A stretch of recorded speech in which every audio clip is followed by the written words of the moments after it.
What's up everybody and welcome to the latest episode of my Heroes of the Storm gameplay series. So in this game it is my honor to present to you Lunara, the latest addition to the Heroes of the Storm hero roster, and she is quite a lot of fun to play, I'm not gonna lie. Let's talk about her basic abilities real quick. Noxious Blossom is her Q, so you have an area where you can sort of poison and damage all enemies that are in it. Then you have Crippling Spores, where basically you get to restack one of your poison stacks, which comes from Nature's Toxin, her trait by the way, and also slow each enemy affected by it. So yep, you can slow multiple people if multiple people are poisoned, obviously. And then you have E, which is called Wisp, and this can be used for scouting by doing so, for instance. And you can just leave the Wisp there, or you can manually reposition him by pressing E again. For example, we want him to move over there. Yep. So a nice little buddy to help you out while split pushing, for example, or just moving around the map in general. And we're just gonna leave him there. The Wisp expires after a certain amount of time, or it dies upon taking damage from an enemy hero or minion.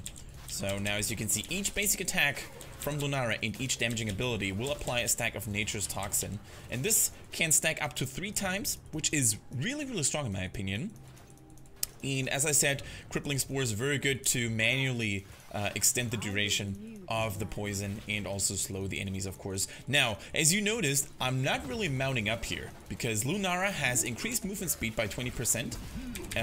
Even in combat and out of combat as well. Wow, that was a pretty close trade-off here against the Sylvanas. Actually gonna take a sip here from the healing fountain as well. But that makes her really fast and really mobile as well. So it is really cool, especially in team fights or doing duels and skirmishes, because you can basically outmaneuver your opponents most of the time. So now we're gonna once again... Oh, as you can see, my Wisp actually died to an Abathur mine there. So I wasn't really paying a lot of attention there. Now we're gonna use Crippling Spores, excuse me. And as you can see, the Sylvanas actually took a little bit of damage and was also slowed by 40%. That slow, by the way, decays over time. And what is also really cool about Lunara's Nature's Toxin, you can always see how many stacks are currently on your opponents by just checking the indicator underneath them. Oh, nice kill by Zeratul. Now we're gonna poke that Diablo a little bit. There we go. Slow him down. And he's gonna fall. Good kill here. Oh, there was another Abathur mine. I was not paying attention there. So you can really see that the enemy Abathur knows his game. And he knows how to spread those mines. And these are going to be particularly annoying to deal with during the later stages of the game, when he has several talents to upgrade them. For example, to deal more damage, to slow upon, you know, activating them. So yeah, really annoying. Now, the Butcher did something you should never ever do. No matter what map you're playing on, don't just teleport back in the middle of the battleground. I also don't know what Vala was doing there. So that was pretty much just 2 donated kills to the enemy team. I'm not really sure if you should do that. No, don't do that at home. Anyway, so we're gonna just clear this wave real quick. We're gonna send out our Wispy to scout ahead. And we took, at level 4, we took the Skybound Wisp upgrade, by the way. So that means that our Wisp can actually look over obstacles, which means like walls, smoke barriers. So that's really nice. The enemies do have quite a significant lead when it comes... Oh, Zeratul hunted Abathur. I like it quite a bit. Now, I don't think we can outrace them anymore in terms of Immortals. But what we can do is we can try to damage it at least a little bit. So the enemy Immortal won't be nearly as powerful. Now we're going to slow Diablo. Keep on poisoning him, and he should fall. Very nice. Also, Zeratul going in. Combined with the Butcher, I think we might actually get a kill here. Nice! So forget what I just said, people. I think we can actually maybe burst the enemy Immortal down quicker than they can burst down ours, because we just got a triple kill here, pretty much. Super cool. And as you can see, Lunara's poison also works in map objectives, like the Immortal here. You can see the little 41 ticks. Very nice. And I think we got it. Good job, team. Lunara is also a very happy dryad about it. Alright, so far so good. Let's send out a Wisp. And as you can see, the Wisp is always always spawns at your current location. So that is very important to keep in mind. Now we're gonna make it relocate. And as you can see also, it does not have a casting range, so you don't have to be in its vicinity in order to relocate it, right? Just gonna make it stand there. We just saw the enemy Lunara passing by. At level 7, I think you get a very, very strong talent, which is called Wild Vigor. So whenever you use your W, which is called Crippling Spores, your next 4 basic attack sizes, the next 4, not 2, not 3, but 4 basic attacks will deal 40% more damage. So we slow them down. 1 crit, 2 crit, 4 crit. Super strong. Super, super strong. Still, Sylvanas did a really good job at trading with us, but of course she got supported by Abathur. I think otherwise we might have actually been able to kill her. Ooh, that was very close. Now she also took a sip from the healing fountain, which we of course cannot. 57 seconds until that. Alright, we have to be extremely cautious here. Just want to get that globe. Now let's make sure to stay out of range of her dagger. Oh no, it's still triggered. Damn it. Zerto on the hunt though.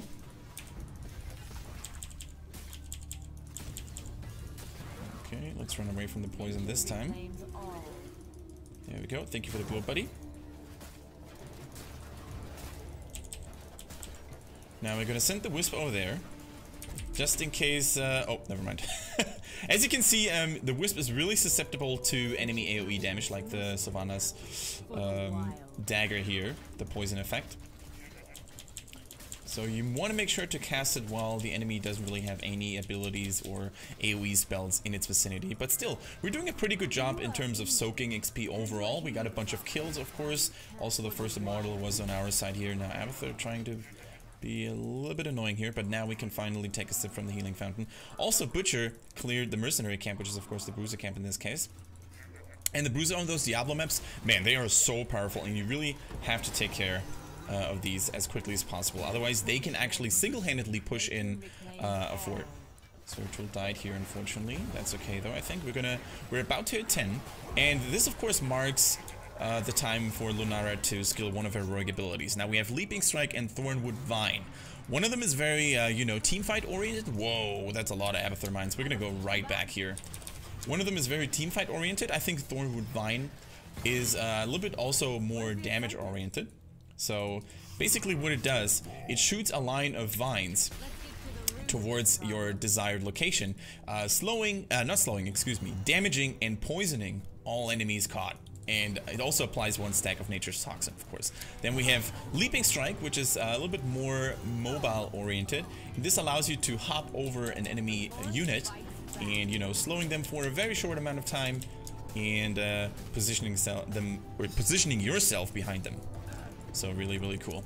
I think for this game though, we need a little bit more of a damage source here, because they don't really have a lot of hard engage. I think Leaping Strike is really good when you have to kite the enemies a lot. Oh, holy cow, there's a Wild Diablo appearing from somewhere. And I think the enemy Lunara is doing something which is not very smart. She tried to chase us down. Oh! That was close. Holy cow. Alright, the Lunara is very low. I think she might actually fall here. Just gonna chase Diablo a little bit. Oh, never mind. Sylvanas is having none of it. Kel'Thas, though, getting pursued by the Butcher and is gonna fall right there. Good job, team. Thank you for helping me out here. And we're now gonna use our spells from great distance to keep damaging the enemy Immortal. Of course, we have to be very careful, because Diablo could actually just end our life with 1 combo. Now I'm gonna also spawn a Wisp. Okay, there we go.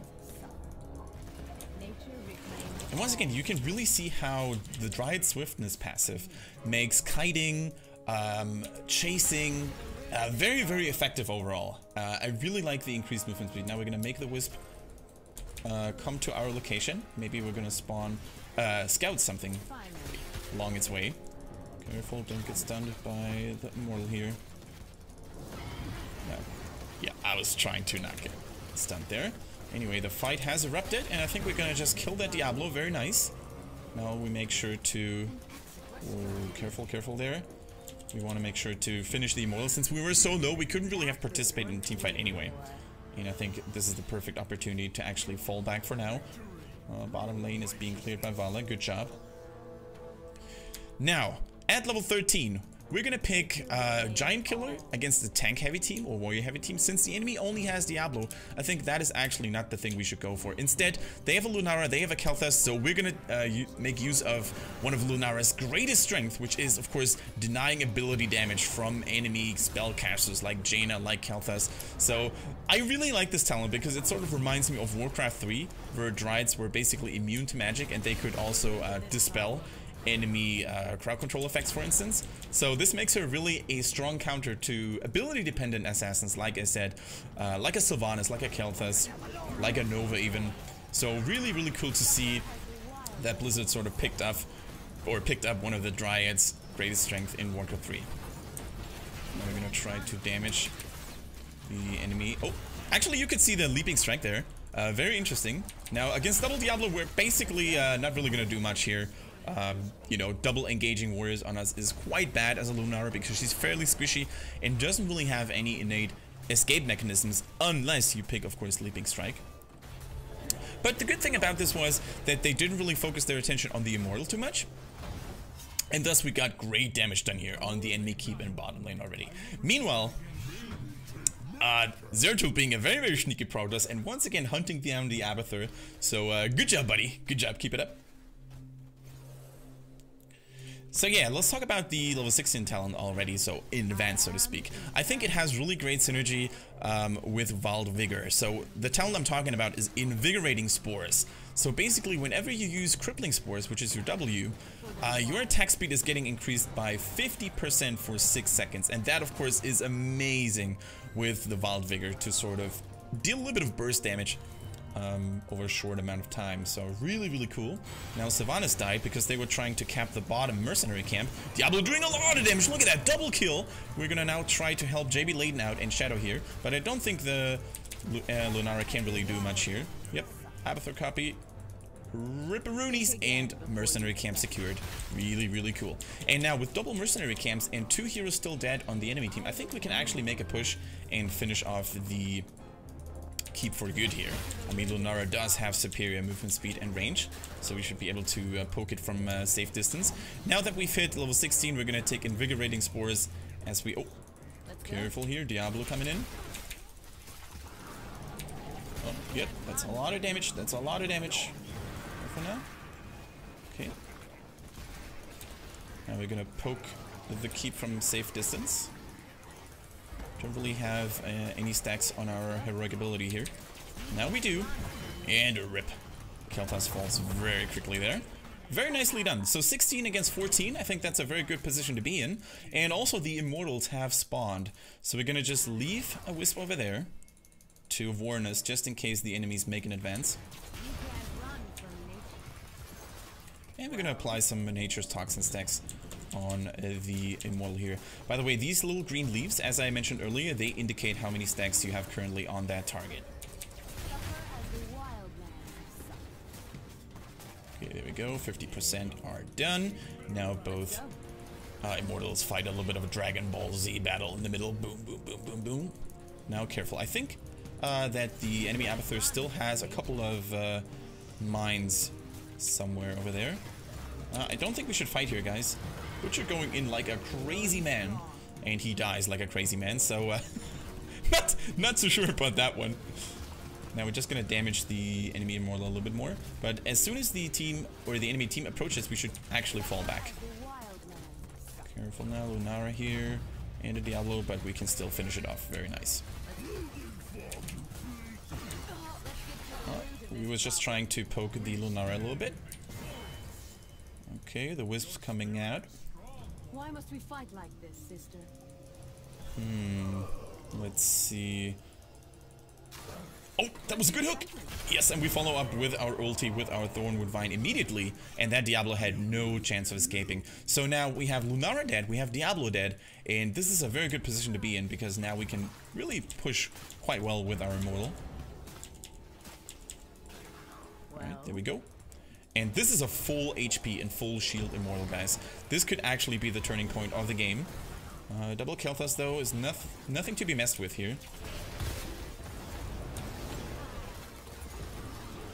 Okay, I actually don't think that Stitches and I alone can do a lot here. Of course, JB Layton on the stitches here. He wants to go for a hook. He wants that hook. Let's see if we can get it. Oh, yep. Very nice.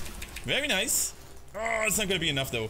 Sylvanas really had lightning reflexes there, using her Haunting Wave to dash over the wall. Very nicely done, but we still got a lot of good damage done here overall. So let's join forces with the Butcher for now and maybe, you know, destroy the tower. I think that would be kind of cool.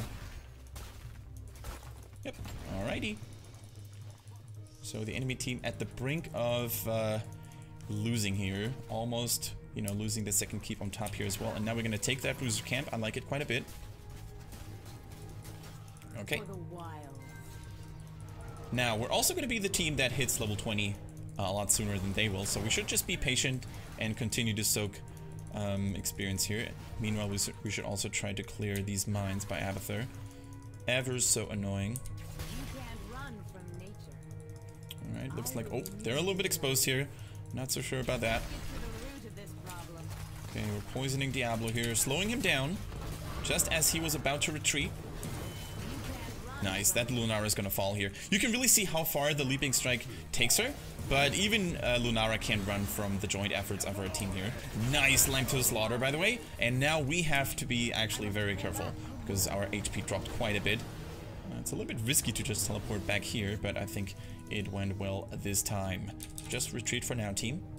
Anyway, good job. As I mentioned, level 20 is about to be ours. One thing to mention about Noxious Blossom, by the way, is that it needs half a second to actually get activated. So, for example, you cast it over there, boom, and it explodes after half a second. So, it doesn't really go off immediately. So, sometimes you want to actually place it slightly ahead of the enemy movement path to hit him.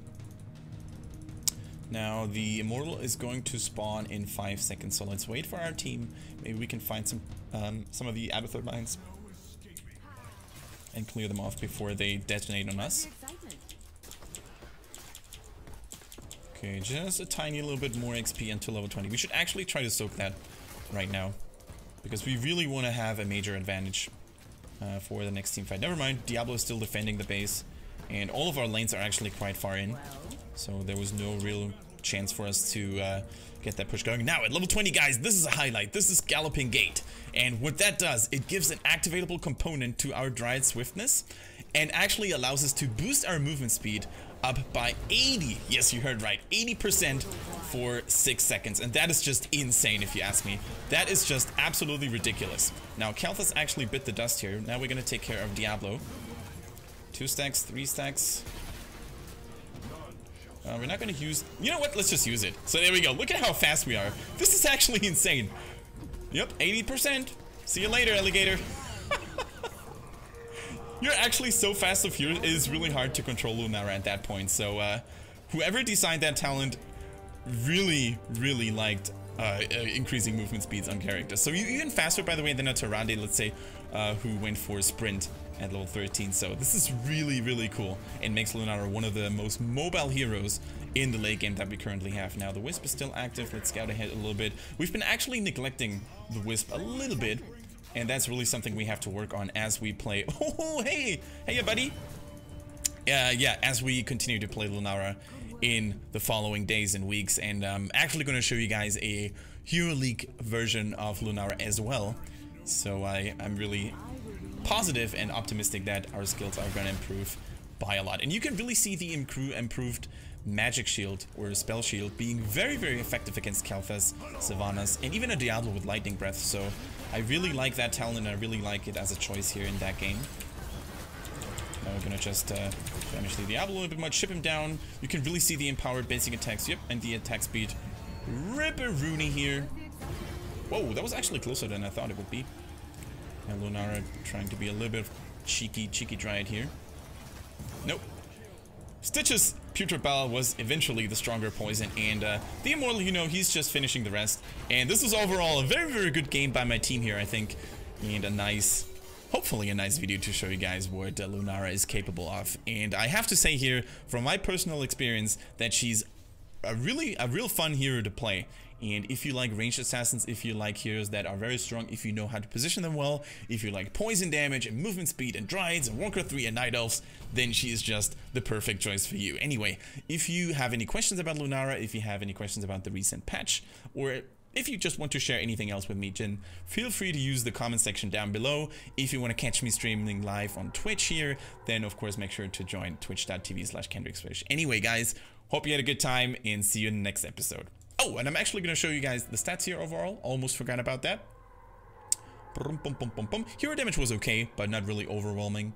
Then, of course, we have talents here wise. We have, once again, as a quick summary, Blossom Swell, increasing the radius of our Noxious Blossom by 20%. I think that's quite cool. Skybound Wisp can, you know, reveal things over obstacles and walls, etc.